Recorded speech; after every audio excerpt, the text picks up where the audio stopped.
The tooth fairy is known for taking teeth and leaving money in their place. But what if the tooth fairy took your teeth and then brought them back? That's exactly what happens in this terrifying story from Reddit. So I asked her what she was waiting for.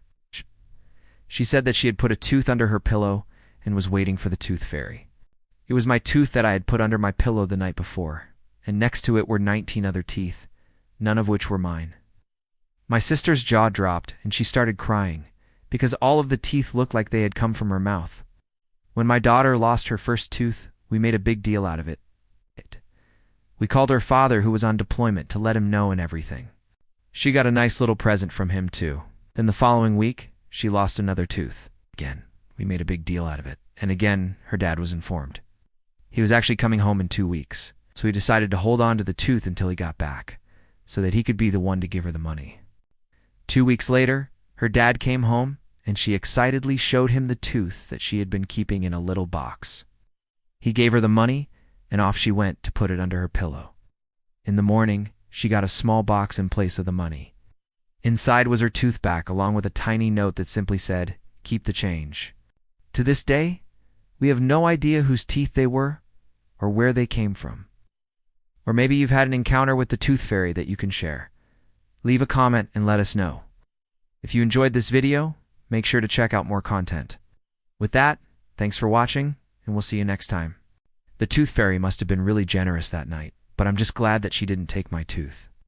Taking someone's tooth and then bringing it back isn't exactly what I would call a fairy tale ending.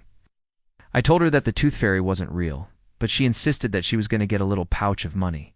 So I told her, you know what, let's make a deal. She looked at me confused, and I said, if the tooth fairy really takes your teeth and leaves money in its place, then I bet she won't take my tooth and leave money for it.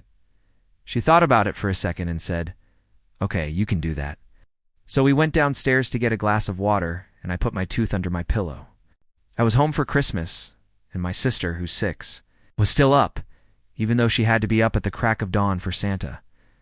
Then in the morning when I woke up, I felt something hard in my mouth and I spit it out, like this Reddit user who got a message along with their tooth. One night I was awoken in my bed to what sounded like screams in the night. The next morning, I got up and went to the bathroom. As I looked down into the bowl, there was a single tooth. I figured that it must have fallen out in the night and was half expecting my son to come running into the bathroom and say, "Look, I got a tooth fairy." Instead, I heard a knock at the door. Startled, I quickly flushed the toilet and went to answer it. On the other side was a girl dressed as a fairy with glittery wings. She introduced herself as the tooth fairy and asked if she could come in, because she left a present for my son. Confused, I explained that he had lost a tooth, but it was still in his mouth. She apologized and said that she must have gotten the wrong house, so she flew away. And that was the end of it. No tooth, no money, no explanation. But sometimes the tooth fairy does bring people teeth, and it's not nearly as creepy. This next Reddit user got a tooth and a note from the tooth fairy. These stories are just a few of the many creepy tooth fairy encounters that people have had. Do any of these scare you?